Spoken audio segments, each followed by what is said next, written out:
नमस्कार, मी रेणुका. तर तुम्हा सर्वांचं माझ्या यूट्यूब चॅनलमध्ये फार फार स्वागत आहे.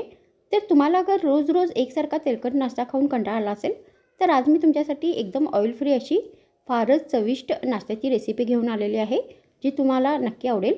मग चला सुरू करूया आजचा व्हिडिओ. मग ही रेसिपी बनवण्यासाठी सर्वात आधी आपल्याला याचा डो बनवायचा आहे. तर त्याच्यासाठी आपल्याला एक बाउल घ्यायचा आहे आणि यामध्ये 1 कप गव्हाचे पीठ घालायचं आहे. त्यानंतर आपल्याला याच्यामध्ये अर्धा कप तांदळाचे पीठ घालायचं आहे. त्यानंतर आपल्याला याच्यामध्ये अर्धा चमचा जिरे घालायचे आहे. मग आपल्याला याच्यामध्ये चवीनुसार मीठ घालायचं आहे.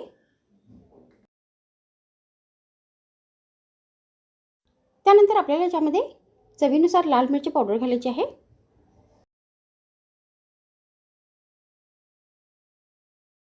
मग आपल्याला याच्यामध्ये अर्धा चमचा ओवा घालायचा आहे. तो ओवा आपल्याला थोडासा कुस्करून घालायचा आहे. त्यानंतर याच्यामध्ये 2 चमचे आपल्याला बारीक रवा घालायचा आहे.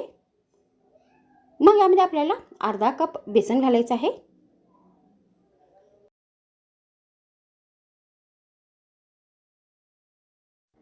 त्यानंतर आपल्याला याच्यामध्ये 2 चमचे तेल घालायचं आहे. तर मी ते थंड तेलाचा वापर केलेला आहे. तर तुम्ही ते तेलाच्या जागी तुपाचा पण वापर करू शकता. त्यानंतर आपल्याला याच्यामध्ये एक बारीक चिरलेला कांदा घालायचा आहे. तर कांदा आपल्याला एकदम बारीक चिरून घ्यायचा आहे.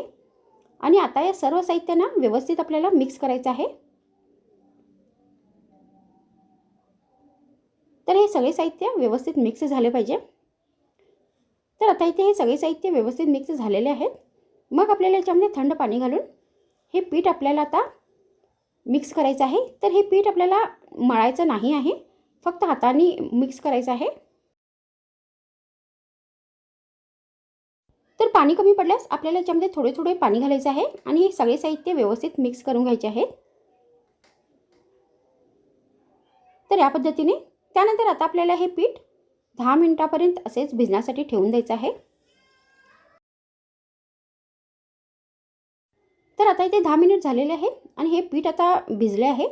त्यानंतर आता आपल्याला या पिठाचे 4 भाग करायचे आहेत. तर याचे आपल्याला गोळे नाही बनवायचे आहेत, 4 भाग करून घ्यायचे आहेत.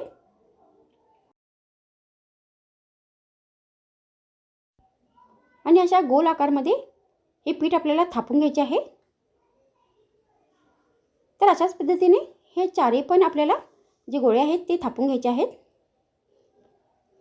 तर इथे मी हे सगळे 4 गोळे बनवून घेतलेले आहेत. त्यानंतर आपल्याला गॅसवर तवा ठेवायचा आहे आणि ह्या जे 4 गोळे आहेत त्यांना दोन्ही बाजूंनी भाजून घ्यायचं आहे.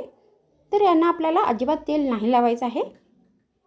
तर आपण ज्याप्रमाणे भाकरी भाजतो त्याप्रमाणे हे दोन्ही बाजूंनी आपल्याला भाजून घ्यायचं आहे. तर 2 मिनिटांपर्यंत आपल्याला हे भाजून घ्यायचे आहेत. त्यानंतर आता आपल्याला या गोळ्यांना पीठ लावायचं आहे आणि आता यांना लाटून घ्यायचं आहे.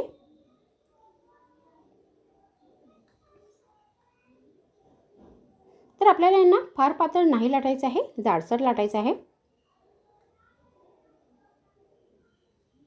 तर तुम्ही या रेसिपीला मिक्स पिठाचा थालीपीठ पण म्हणू शकता.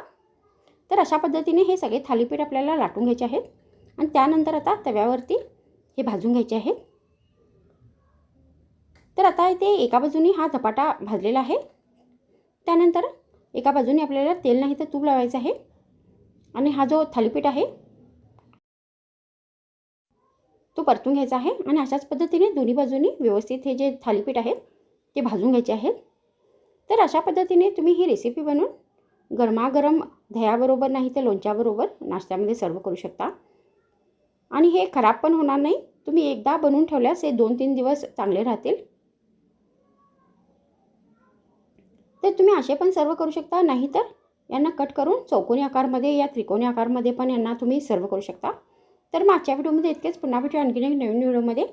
तर मग थँक्स फ्रेंड्स वॉचिंग माय व्हिडिओ.